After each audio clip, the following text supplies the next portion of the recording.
Later in the show, we'll be joined by Method Man. Yes, I am a comic book geek. And we'll also talk with Amy Manson. Welcome to Marvel's Off the Rack.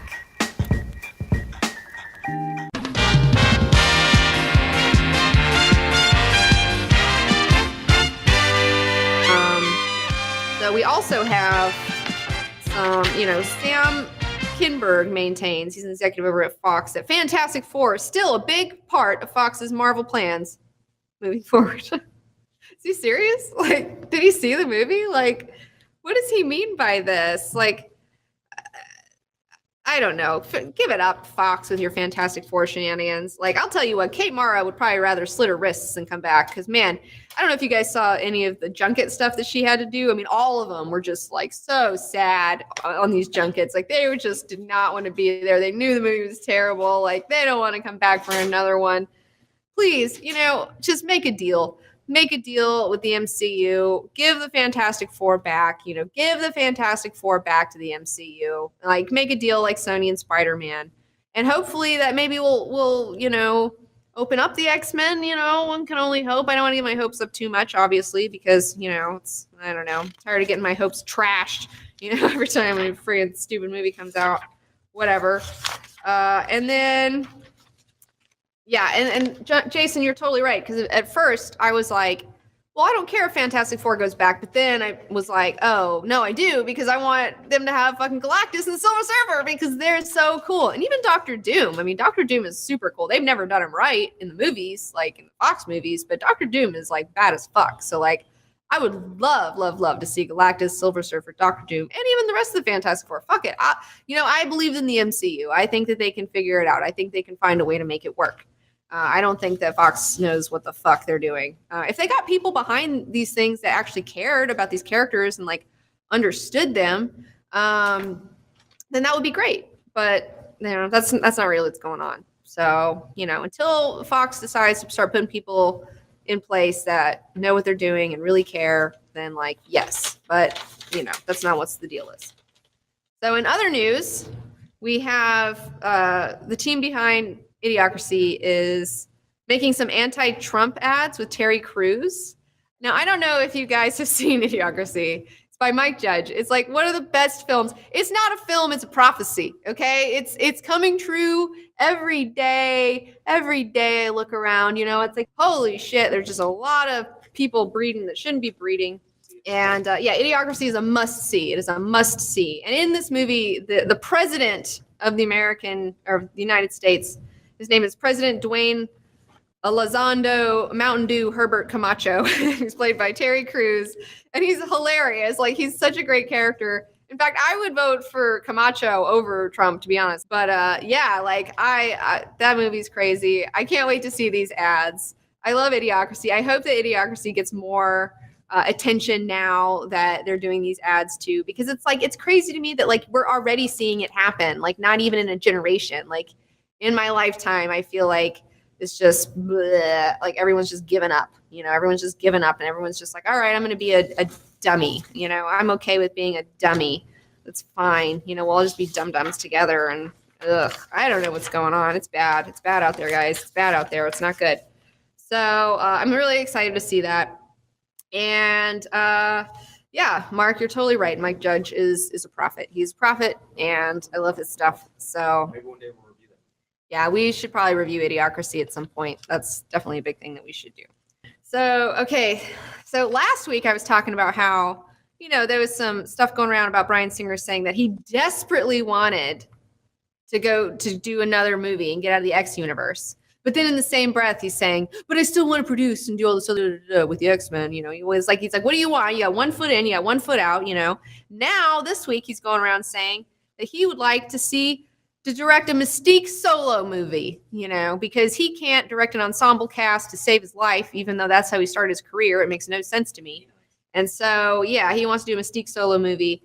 And I'll tell you what, Jennifer Lawrence ain't coming back. But he's saying that he doesn't necessarily need Jennifer Lawrence, that he'll fucking just do one. And I don't care. I don't want it. Nobody wants it. Mystique sucks. Get a new character. I hate everybody. Epic History X-Men Volume 3. So let's move on to some superhero stuff that we have going on. A little bit of Marvel, some Marvel, and a little bit of DC. You know, a lot of you guys accuse me of being a DC hater, but that is not the truth. If you build it, I will come. But unfortunately, they just don't make a lot of comics that for me. So, you know, I'm here. I bought one. We'll talk about it at the end. But first up, I get my sum here. A little cap sum. Check them out. Okay, so last week, you know, I did a whole discussion on everyone freaking out about Captain America #1, where it is revealed at the very end. We have Captain saying, "Hail Hydra!" You know, oh fuck, he's a Hydra agent. Everyone just lost their goddamn minds. You know, everyone just freaked out. You know, they freaked out.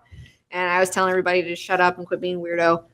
And, you know, it makes me really sad because, you know, I was saying, like, we don't know the deal yet. And everyone's like, well, Nick Spencer's confirmed that, you know, is not a double agent and that he's not brainwashed. And it's like, fuck you for you guys making him confirm anything about a story. Like, let the story play out, you assholes. And so, and I was also disparaging everyone. Like, if you don't read comics, then you shut up, you know? And so I want to put my money where my mouth is, and I wanted to actually go out and read it so I could really tell you to shut up because, you know, if you haven't read it, well, then, you know, I have, so I'm better than you. So I read it, and the thing that kills me too about this is like the thing that's really interesting is not the Hail Hydra thing, but you have Red Skull. He's coming back. He's in America, you know, and he's like preaching all this nationalistic rhetoric, you know, and he's very Trump-esque in a lot of ways, you know, and it shows him like recruiting, you know, all these kind of shitbag guys who just have nothing going on in their lives, you know, and it's really great, like showing how the cycle of violence starts, you know, how these people like recruit. It's like when people don't have jobs, you know, and when people don't have like hope for the future and stuff like that, if you have some guy up there who's like being passionate and saying, hey, we'll fix it, like, let's just bomb some shit, like, yeah, people will follow him because they have nothing better to do, you know, like they have nothing to do. So I don't know. But yeah, during reading this, you know, another thing that I didn't realize that when I was originally talking about this was that, okay, so Captain America's been old for a while, but he just got re-younged again. And that didn't happen in this issue. But what had happened was, according to this deal, is there is some sentient kid named Kobit who is a cosmic cube. It's like a cosmic cube person. And like this person gave Steve Rogers his youth back.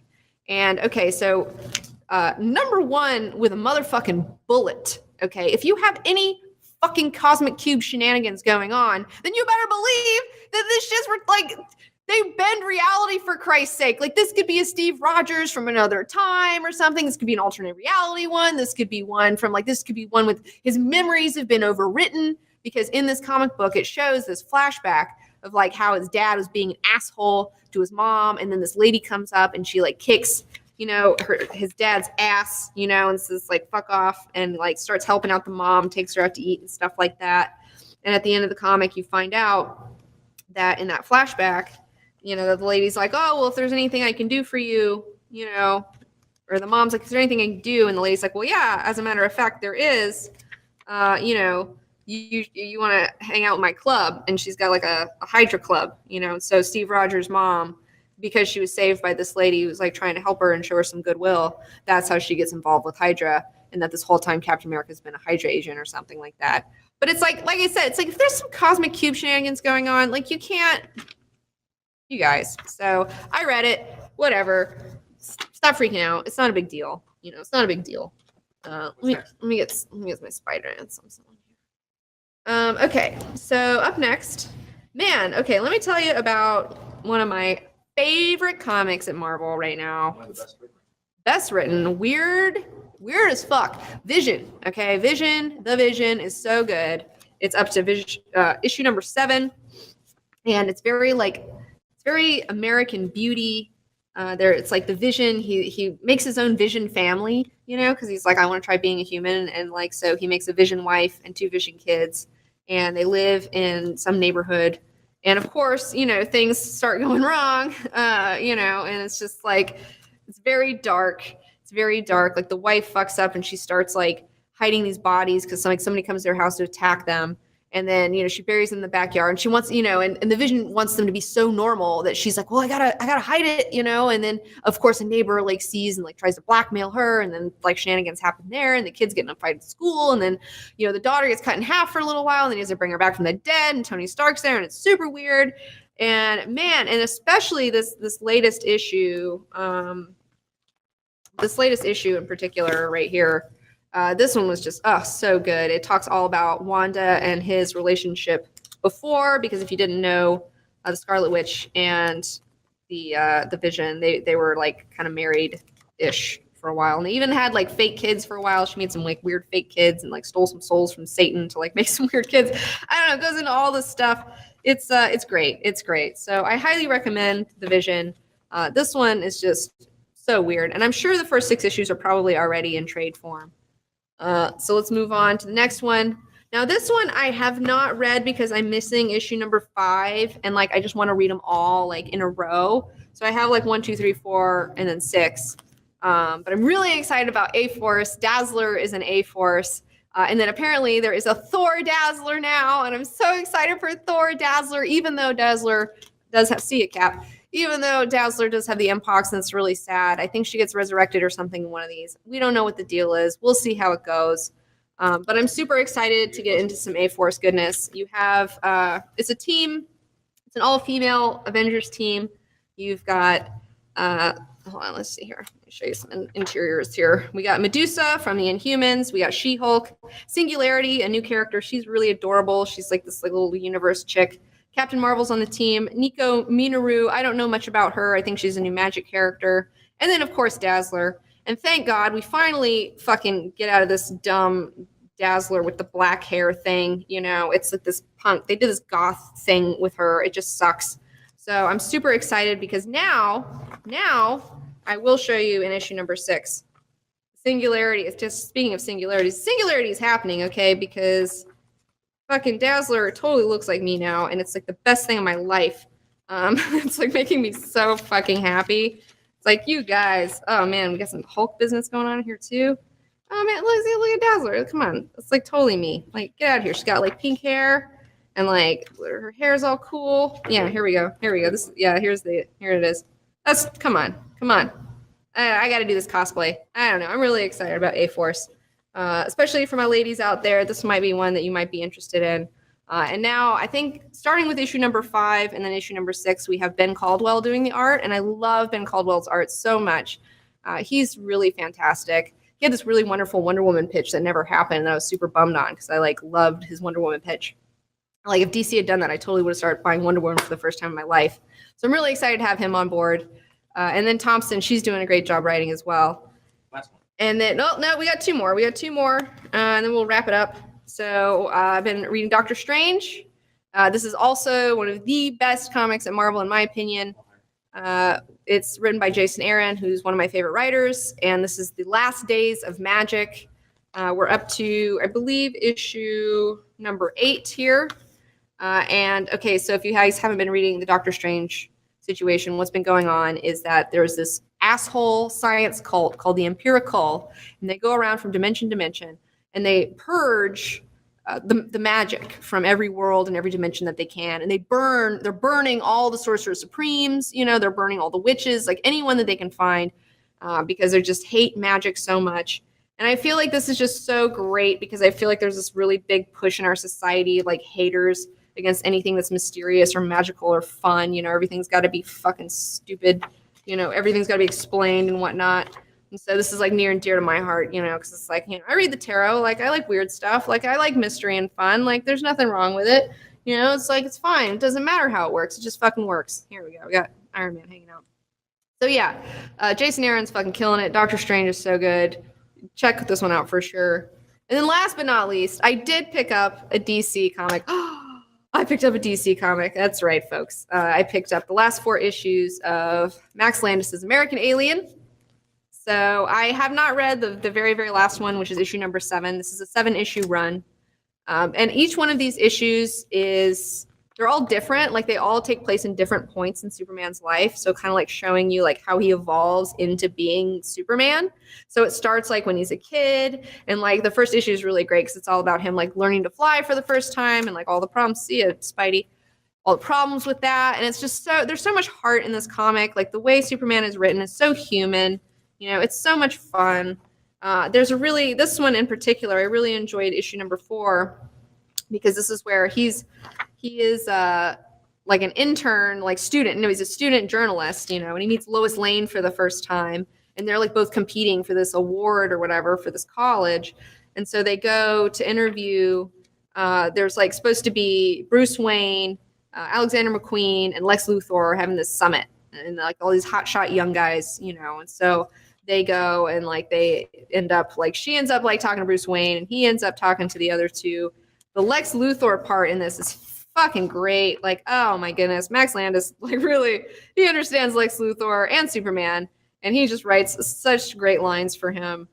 It's just the best. Like Lex Luthor is saying like, I'm ascendant, you know, and he's just better than everybody, and I just friggin' love it. And there's even a really great Dick Grayson cameo in here where Clark Kent is interviewing Dick Grayson, and Dick Grayson is friggin' adorable. Like I totally love it. And then Batman, they have their first meeting. Superman and Batman have their first meeting, and that's a lot of fun. So we got this going on, which was like really great. So yeah, I had a lot of fun reading this series. Like I said, I got one more to go. And hopefully Max Landis is going to be on the Comic Book Girl and the Teen Show and talk to us in person about American Alien, hopefully in the next few weeks once he gets back to LA. So he's been working on Dirk Gently, his new show, and I'm really excited to see how that turns out. So he's been in Canada right now. So as soon as he's back, when he gets some time, we're going to have him on the show, and I'm super excited to talk to him all about Superman, American Alien. So yeah. X-Men. So before we're out, definitely check out Epic History X-Men Volume 3, Dark Phoenix Saga. You're going to love it. It's like everyone freaking loves it. And yeah, Max is one of the guys who really, really, really loves Superman. And that's going to be like my main question. Like the main question I want to ask him is like, why Superman? You know, like what is it about Superman? Like why is he your fucking dude? Because he's totally your fucking dude. Like I can explain to you why I love the X-Men. And I'm sure he's got a really great deal for why Superman really appeals to him, you know? So I'm super excited for that. Epic History X-Men Volume 3 on Vimeo On Demand. See ya, Iron Man. See you guys. Thanks for showing up for Bullshit Movie News. We'll be back next week. Game of Thrones Rewind, Silicon Rewind, and more Bullshit Movie News. Hey! Oh, Black Widow. Today, we'll be joined by actor and No You Shut Up co-creator Paul F. Tompkins. Oh, man. Talk about puppet people. That guy. That's right. Whoa. Welcome to Marvel's Off the Rack.